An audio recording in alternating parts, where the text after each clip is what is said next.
Bonsoir à toutes et à tous et bienvenue à celles et ceux qui nous rejoindraient à l'instant en cette basilique Saint-Pierre où nous nous retrouvons pour participer en direct à la célébration des premières vêpres solennelles de la fête de Sainte Marie Mère de Dieu, solennité dans laquelle, selon la tradition, nous entrons avec cet office.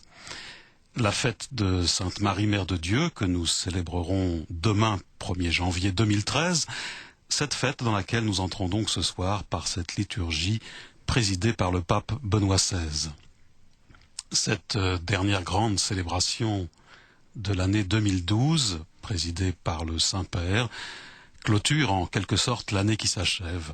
Au cours de cet office des vêpres, nous aurons un temps d'adoration du Saint-Sacrement qui suivra la prière des psaumes. Et puis, bien sûr, avec le chant du Te Deum, uni à tous les pèlerins, tous les fidèles ici rassemblés, dans cette basilique vaticane, nous pourrons rendre grâce pour l'année écoulée, une année riche en événements importants pour l'Église et le monde. Souvenons-nous des temps forts de cette année 2012. On peut citer parmi eux les voyages du pape Benoît XVI en Amérique centrale, au Liban, la visite ad limina des évêques français, et puis bien sûr, 2012, c'est aussi l'inauguration par le pape, à l'occasion du 50e anniversaire du Concile Vatican II, l'inauguration de l'année de la foi par un synode sur la nouvelle évangélisation en présence d'évêques du monde entier.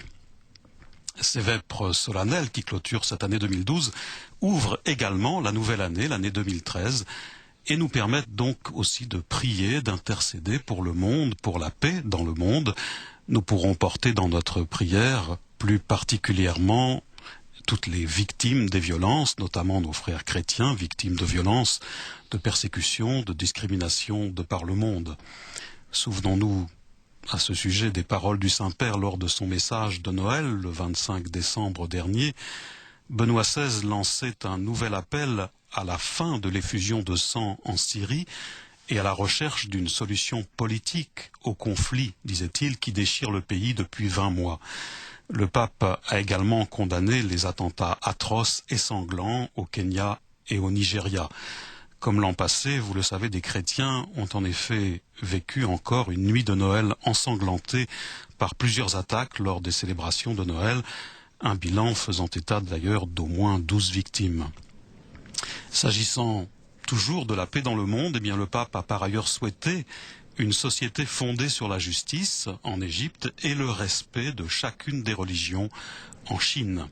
Benoît XVI a en outre, une fois encore, appelé Israéliens et Palestiniens à avoir, disait-il, le courage de mettre fin à trop d'années de lutte et de division et d'entreprendre avec décision le chemin de la négociation. Enfin, le Saint-Père a invité les gouvernants sud-américains à s'engager pour le développement et dans la lutte contre la criminalité.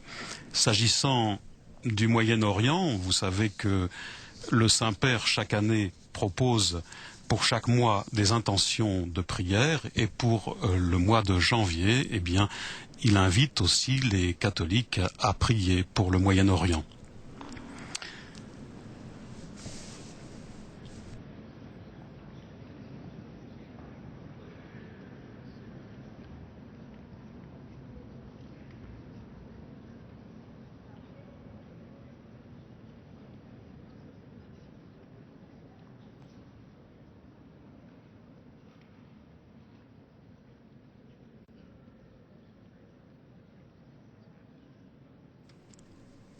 Dans cette intention de prière, d'ailleurs, pour le Moyen-Orient, le Saint-Père précise que les catholiques sont invités à prier plus particulièrement en ce mois de janvier 2013 pour que les communautés chrétiennes du Moyen-Orient reçoivent du Saint-Esprit la force de la fidélité et de la persévérance, particulièrement lorsqu'elles sont discriminées.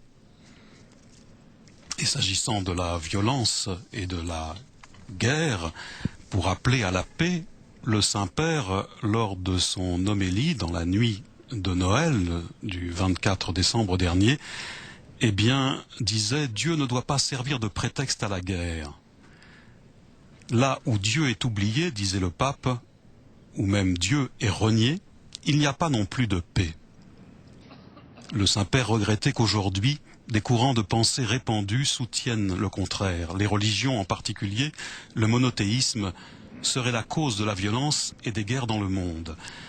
Le pape a ensuite admis que, au cours de l'histoire, en effet, un certain usage inapproprié de la religion était incontestable et que le monothéisme avait servi de prétexte à l'intolérance et à la violence. Une religion, disait-il, peut devenir malade lorsque l'homme pense devoir prendre lui-même en main la cause de Dieu, faisant ainsi de celui-ci sa propriété privée. Le pape a ainsi reconnu cette difficulté de ne pas instrumentaliser la religion pour son propre compte, avant de mettre en garde contre ces travestissements du sacré.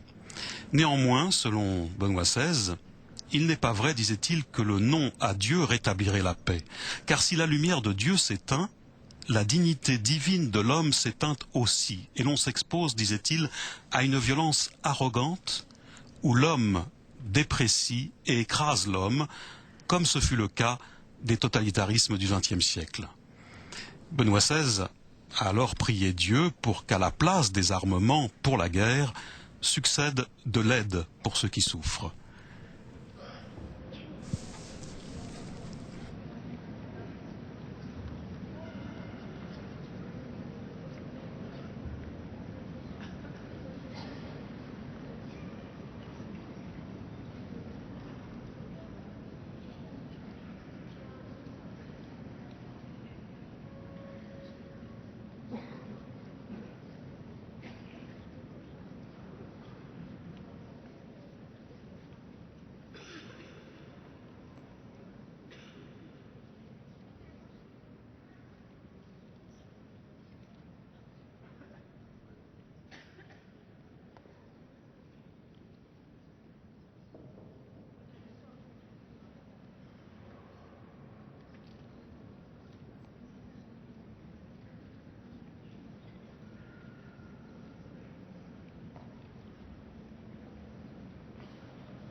Vous apercevez les musiciens qui se préparent, quand en effet c'est au son des trompettes que le Saint-Père va faire son entrée dans quelques instants dans la basilique vaticane.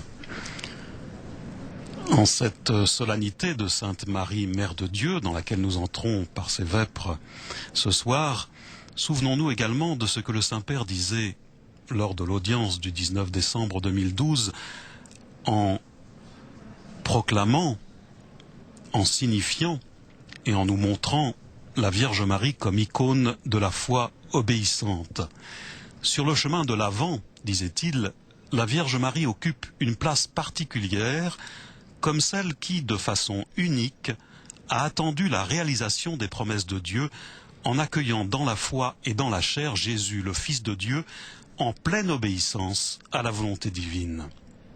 Aujourd'hui, disait-il, je voudrais réfléchir brièvement sur la foi de Marie à partir du grand mystère de l'Annonciation. Réjouis-toi, comblé de grâce, le Seigneur est avec toi.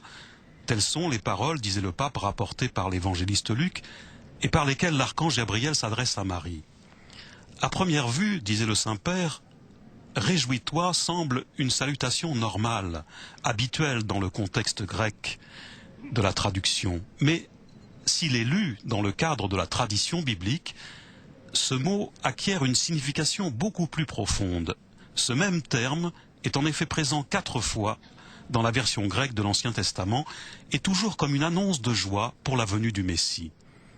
Le salut de l'ange à Marie, disait le pape, est donc une invitation à la joie, à une joie profonde.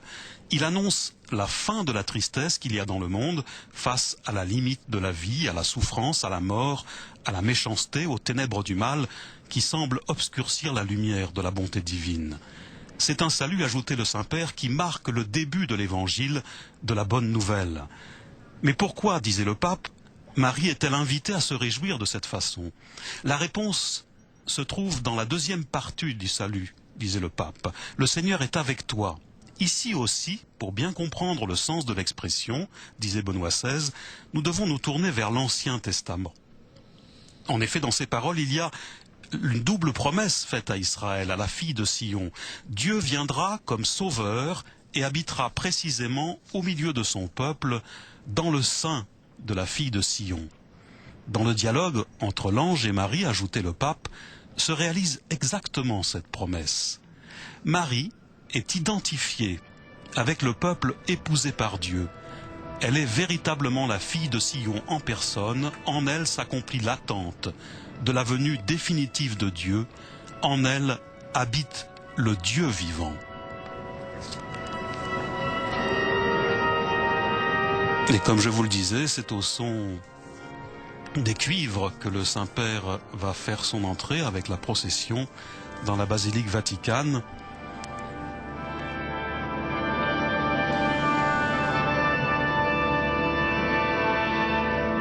Et c'est ainsi que nous allons entrer dans cette célébration des vêpres solennelles, des premières vêpres solennelles de la fête de Sainte Marie, Mère de Dieu.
Deus in adiutorium meum intende.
Et nous entrons dans ces vêpres avec l'hymne Ave Maris Stella, salut étoile de la mer.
Nous prions maintenant avec le chant du psaume 112, louez serviteur du Seigneur, louez le nom du Seigneur, avec l'antienne.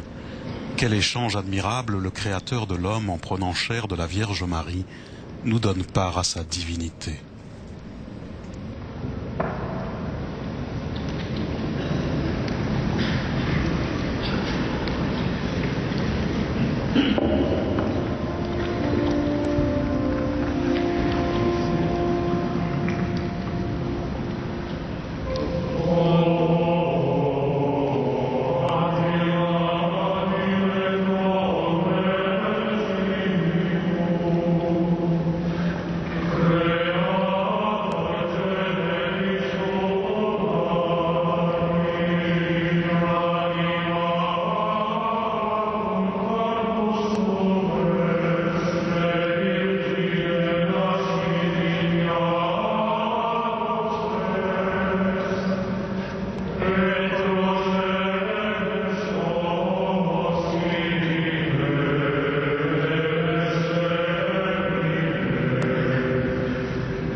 Nous poursuivons notre prière avec le psaume 147. Glorifie le Seigneur, Jérusalem, célèbre ton Dieu au Sion. Avec l'antienne, lorsque tu naquis d'une vierge, l'écriture s'accomplit. Comme la rosée imprègne la toison, tu viens habiter chez les hommes. Gloire à toi, Sauveur du monde.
Et nous allons maintenant chanter le cantique des Éphésiens. Qu'il soit béni le Père, le Dieu et Père de notre Seigneur Jésus le Christ, avec l'antienne, dans le buisson qui brûlait sans laisser de cendre. Moïse déjà te contemplait, Vierge toute pure, Sainte Mère de Dieu, intercède pour nous.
Nous entendons maintenant un passage de la lettre de saint Paul apôtre aux Galates au chapitre 4, versets 4 et 5.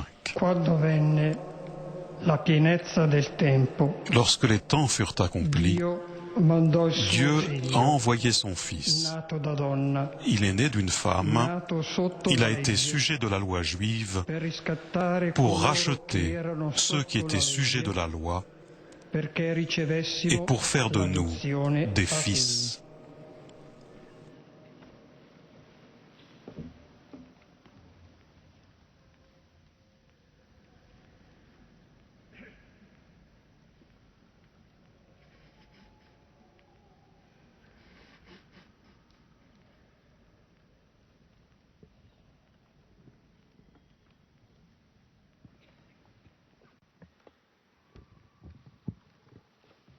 Nous écoutons à présent l'homélie du Saint-Père Benoît XVI.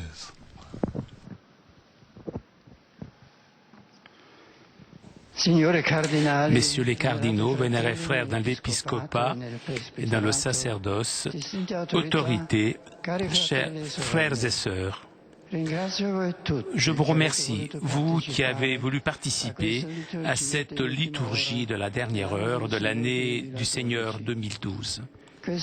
Cette heure porte en elle une intensité toute particulière et devient d'une certaine façon une synthèse de toutes les heures de l'année qui est en train de terminer. Je salue cordialement les cardinaux, les évêques, les prêtres, les personnes consacrées, les fidèles laïcs, tout particulièrement ceux qui représentent la communauté ecclésiale de Rome. Tout particulièrement, je salue les autorités présentes, en commençant par le maire de la ville, et je le remercie d'avoir voulu partager avec nous ce moment de prière et de rendement de grâce à Dieu. Le Te Deum que nous élevons au Seigneur ce soir, à la fin d'une année solaire, est un hymne de remerciement qui s'ouvre avec la louange « Nous te louons, Dieu, nous te proclamons, Seigneur » et qui termine avec une profession de confiance « Tu es notre espérance, nous ne serons pas confondus éternellement ». Cette année a été difficile, facile, stérile, riche de fruits. Eh bien, nous rendons grâce à Dieu. Dans le Te Deum, en effet, il y a une sagesse profonde. Cette sagesse qui nous fait dire que malgré tout, il y a du bien dans le monde. Et ce bien est destiné à vaincre grâce à Dieu, le Dieu du Christ, incarné, mort et ressuscité.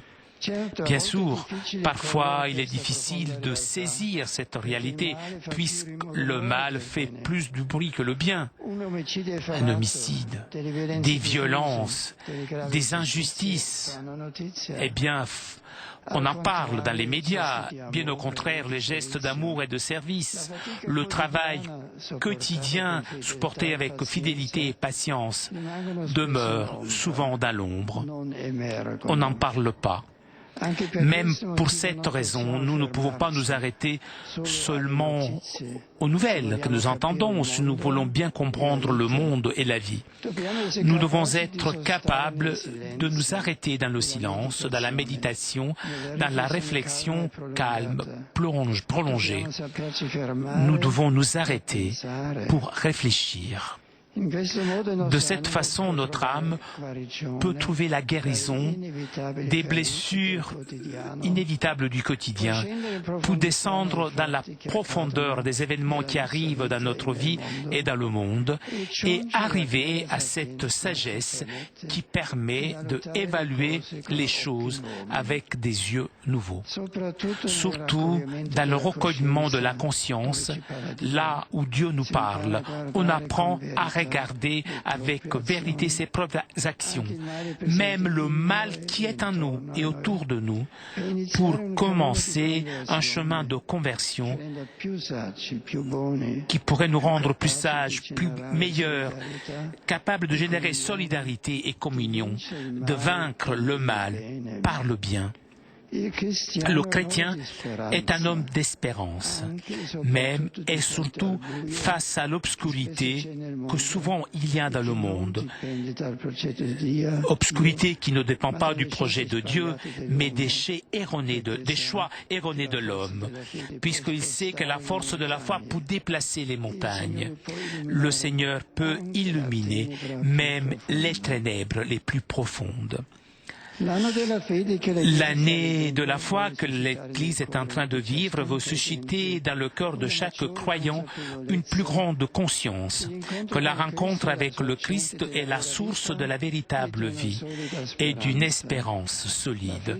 La foi dans le Christ permet un renouveau constant dans le bien et la capacité de sortir des sables mouvants du péché et de recommencer de nouveau. Dans le Verbe qui s'est fait chair est possible, toujours de nouveau, trouver la véritable identité de l'homme qui se découvre être destinataire de l'amour infini de Dieu et qui est appelé à la communion personnelle avec lui. Cette vérité que le Christ est venu nous révéler est la certitude qui nous pousse à regarder avec confiance à l'année que nous allons commencer. L'Église a reçu du Seigneur la mission d'évangéliser. L'Église sait que l'Évangile est destiné à tous les hommes et tout particulièrement aux nouvelles générations pour désaltérer cette soif de vérité que chacun a dans son cœur et que souvent est noircie par les choses qui occupent la vie.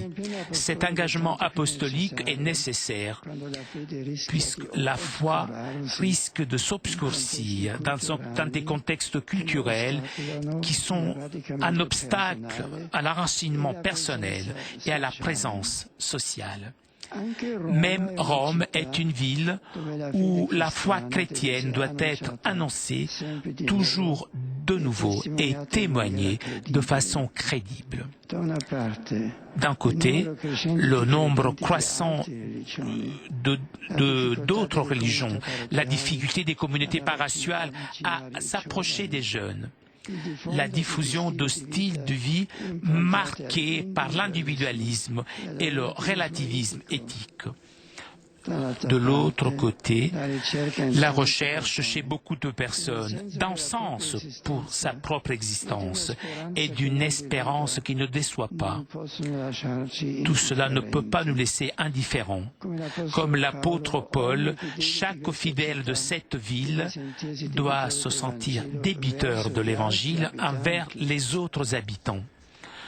Justement pour cette raison, désormais depuis plusieurs années, notre diocèse est engagé à accentuer la dimension missionnaire de la pastorale ordinaire, afin que le croyant, soutenu tout particulièrement par l'Eucharistie du dimanche, puisse devenir des disciples et des témoins cohérents du Christ.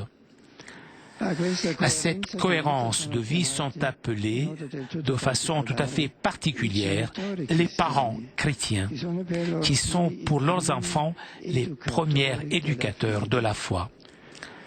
La complexité de la vie dans une grande ville comme Rome et dans une culture qui apparaît souvent indifférente vis-à-vis de Dieu nous impose de ne pas laisser isoler les pères, les mères dans cette tâche si importante, même de les soutenir et de les accompagner dans leur vie spirituelle. À ce propos, j'encourage tous ceux qui travaillent dans la pastorale familiale pour mettre en pratique des adresses pastorales surgies de la rencontre diocésaine dédiée à la pastorale baptismale et post-baptismale. Il est nécessaire d'un engagement généreux pour développer les itinéraires de formation spirituelle qui, après le baptême des enfants, accompagnent les parents à garder vive la flamme de la foi, offrant leur des suggestions concrètes, afin que dès le plus jeune âge soit annoncé l'évangile de Jésus.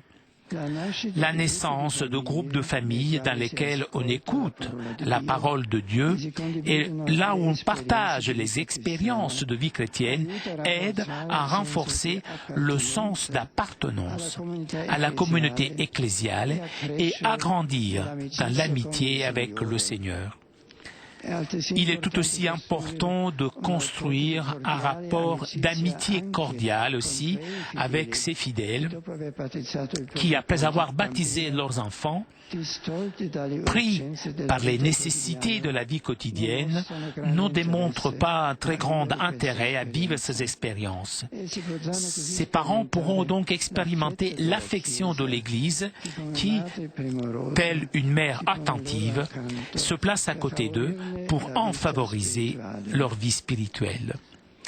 Pour pouvoir annoncer l'Évangile et permettre à tous ceux qui ne connaissent pas encore Jésus ou l'ont abandonné de franchir de nouveau la porte de la foi et vivre la communion avec Dieu, il est indispensable de connaître de façon approfondie la signification des vérités contenues dans la profession de foi.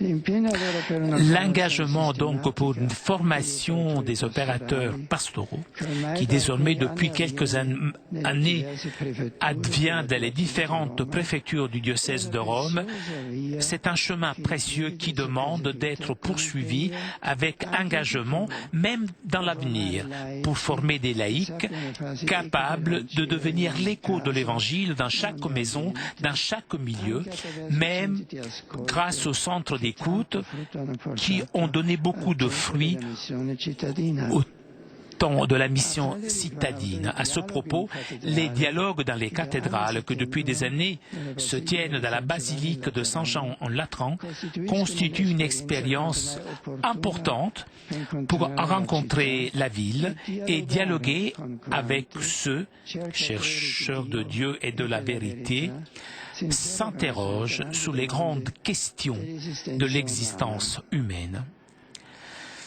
Comme déjà est arrivé dans les siècles passés, même aujourd'hui l'Église de Rome est appelée à annoncer et témoigner infatigablement la richesse de l'Évangile du Christ.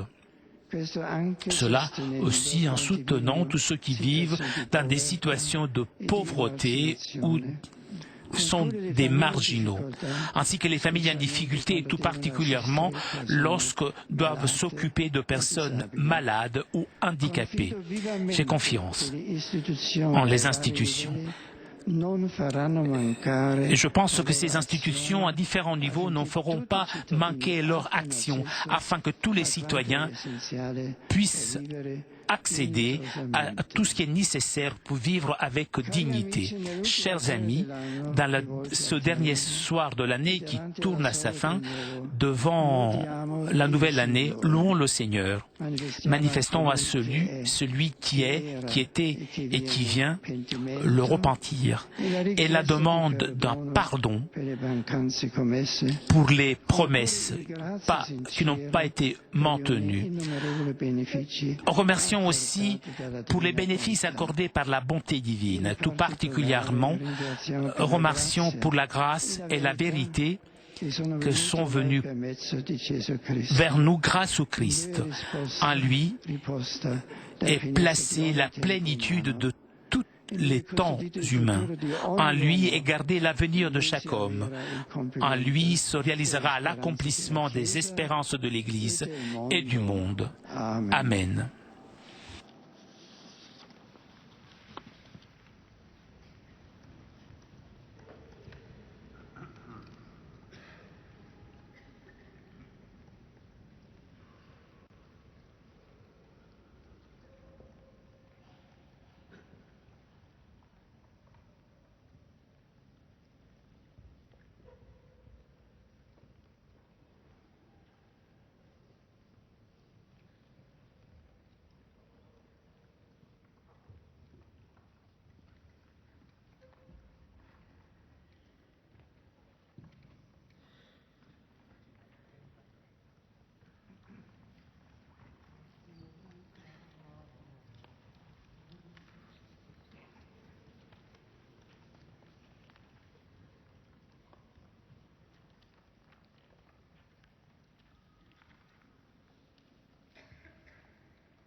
Après ce chant du répond et le Verbe s'est fait chair, il habitait parmi nous. Nous allons maintenant chanter le cantique de la Vierge Marie, le Magnificat.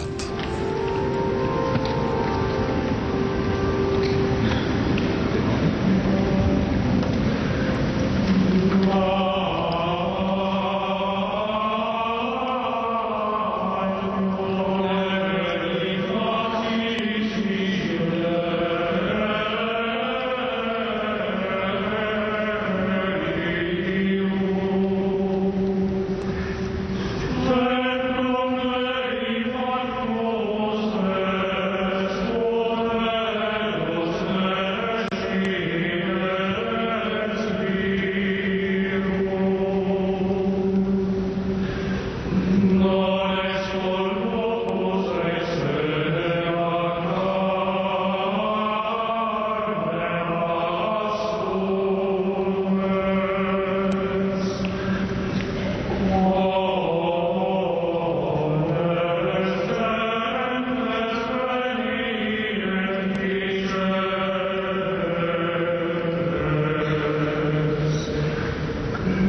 Invochiamo Cristo nostra pace, che è venuto a unire in un Invoquons le Christ notre paix, lui qui est venu unir en son peuple les hommes de toutes les langues et de toutes les nations.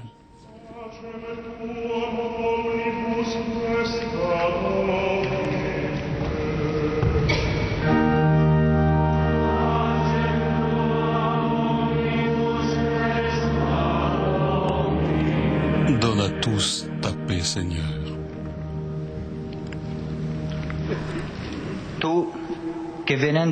Seigneur, en venant parmi nous, tu nous révèles l'amour du Père. Fais que toujours nous lui rendions grâce pour ses bienfaits.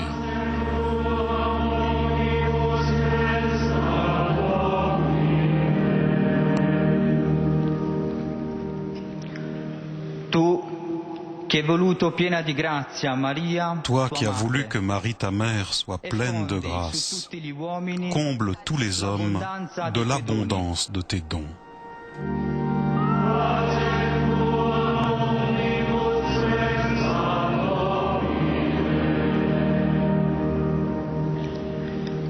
Hai portato al mondo il lieto annuncio della salvezza. Seigneur, tu as porté au monde l'heureuse nouvelle du salut. Multiplie les héros et les disciples de ta parole.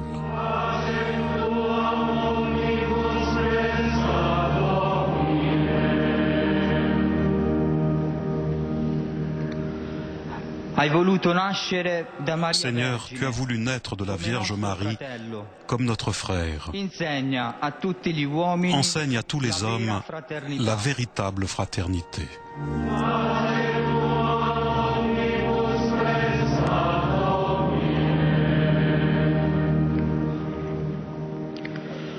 Sole di giustizia. Soleil de justice apparu à l'horizon de l'humanité, illumine nos frères défunts dans la béatitude éternelle.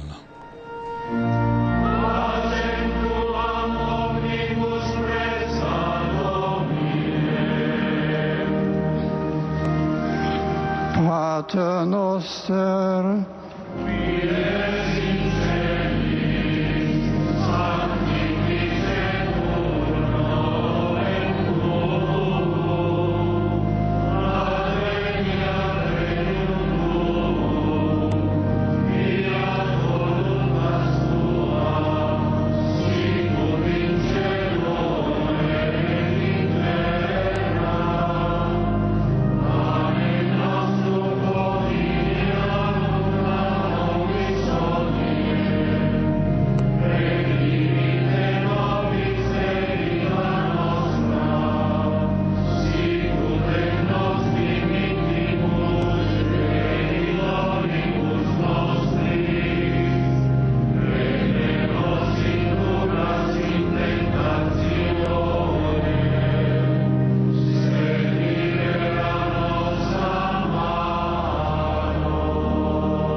Deus qui salutis aeterne, Beate Maria Virginitate fecunda, humana cenere premia prestitisti, tribu equesumus, ut ipsam pro nobis intercede sentiamus, per quam meruimus filium tuum, auctorem vitae suscipere, qui tecum vivit regnat in unitate Spiritus Sancti Deus, per omnia saecula saeculorum.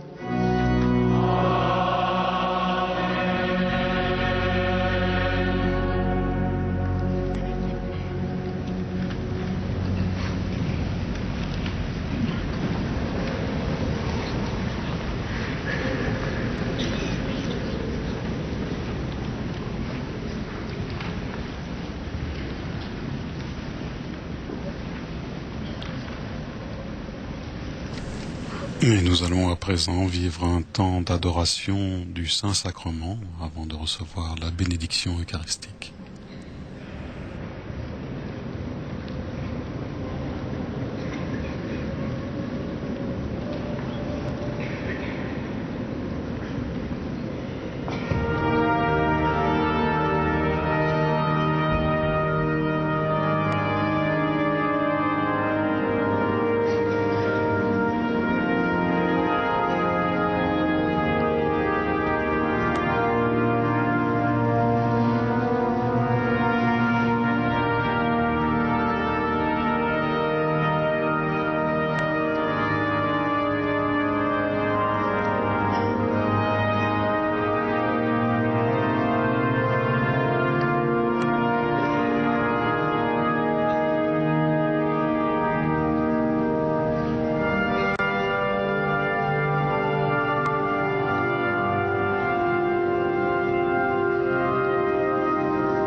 Et c'est maintenant le chant du Te Deum.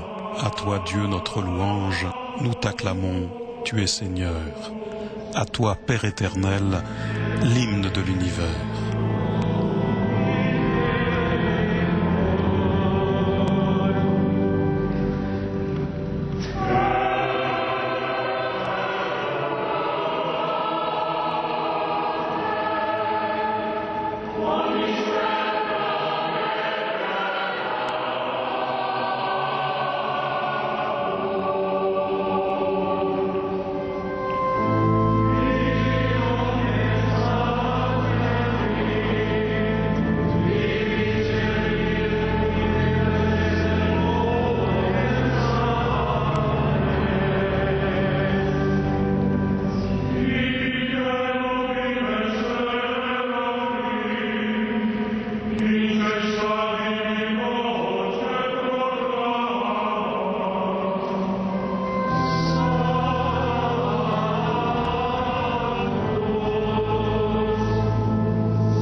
Oremus, Deus que nobis sub sacramentum mirabili, passionis tua memoriam reliquisti, tribue quesumus, ita nos corporis et sanguinis tui sacra mysteria venerari, ut redemptionis tui fructum in nobis iucita sensiamus, qui vivis et regnas in saecula saeculorum.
Pendant que le diacre va procéder à la reposition du Saint-Sacrement au tabernacle, nous chantons le psaume 116. Louez le Seigneur tous les peuples, fêtez-le tous les pays.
Et voici donc avec ce chant traditionnel de Noël, Adeste Fideles, accourez fidèles, joyeux, triomphants, venez, venez à Bethléem.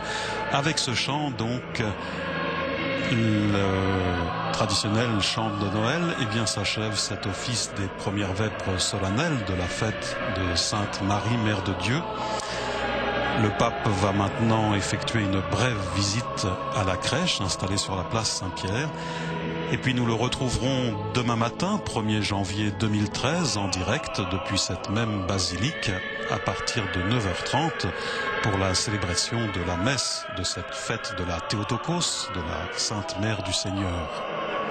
Au cours de son homélie, le Saint-Père, en remerciant tous ceux qui ont bien voulu participer à cette liturgie de la dernière heure de l'année, le Saint-Père a souligné que cette heure portait en elle une particulière intensité et devenait en un sens un résumé de toutes les heures de l'année qui est sur le point de s'achever. S'agissant du Te Deum, le Saint-Père précisait que nous allions avec ce chant élever vers le Seigneur notre cœur ce soir parce que c'est un hymne de remerciement. Nous te louons, ô Dieu, nous te proclamons Seigneur. Et que ce chant se termine également par une profession de foi. Tu es notre espérance, nous ne serons jamais confondus, nous ne serons pas confondus pour toujours. Quelle qu'ait été l'année, facile ou difficile, disait le Saint-Père, stérile ou féconde, eh bien nous rendons grâce à Dieu par ce Te Deum. En effet, disait-il, ce chant contient une profonde sagesse, la sagesse qui nous fait dire que malgré tout, le bien est présent dans le monde et que ce bien est destiné à vaincre le mal grâce à Jésus-Christ incarné, crucifié et ressuscité. Même s'il est parfois difficile de saisir ce bien parce que le mal fait plus de bruit que le bien. Le pape de nous encourager alors à ne pas nous arrêter simplement aux nouvelles, aux informations reçues pour comprendre ce monde dans lequel nous sommes, mais à être en mesure de nous tenir dans le silence et la méditation, la réflexion, le calme prolongé. Il faut savoir s'arrêter et réfléchir, disait-il. De cette manière, notre esprit peut trouver la guérison des blessures inévitables de la vie quotidienne et aller en profondeur, parvenir à la sagesse qui permet d'évaluer les choses avec de nouveaux yeux, en particulier dans le recueillement de la conscience où Dieu nous parle et nous apprend la vérité sur nos actions, même sur le mal qui est en nous et autour de nous, pour commencer un chemin de conversion qui rend plus sage et meilleur, plus capable de générer la solidarité et la communion, de vaincre le mal par le bien. Le chrétien, disait le Saint-Père, est un homme d'espérance et surtout face à l'obscurité qui existe souvent dans le monde et qui ne dépend pas du plan de Dieu mais des mauvais choix de l'homme. Le Saint-Père disait « Le Seigneur peut illuminer même la plus profonde obscurité ». Demain, 1er janvier, ce sera également la Journée mondiale de la paix, plus précisément ce dimanche 1er janvier 2013, la 46e Journée mondiale de la paix, avec pour thème « Heureux les artisans de paix ». Je vous rappelle qu'à partir de 23h ce soir, vous pourrez suivre en direct sur KTO les vigiles de la fête de Sainte Marie Mère de Dieu et l'Eucharistie à Saint-Gervais avec les fraternités monastiques de Jérusalem. Merci de votre fidélité, bonne fin d'année à chacun, à chacune d'entre vous. Nous serons donc demain matin avec vous, avec Flavio, que je remercie pour ses traductions, ainsi qu'Anthony, qui était à la diffusion ici pour KTO. Je remercie bien sûr aussi tous ceux qui nous ont également permis de vivre en direct cette célébration. Nos amis de l'agence Romaine Immédia, la télévision du Vatican, CTV et Telepace. Très sainte nuit à vous tous. À demain pour la messe en cette basilique Saint-Pierre de Rome.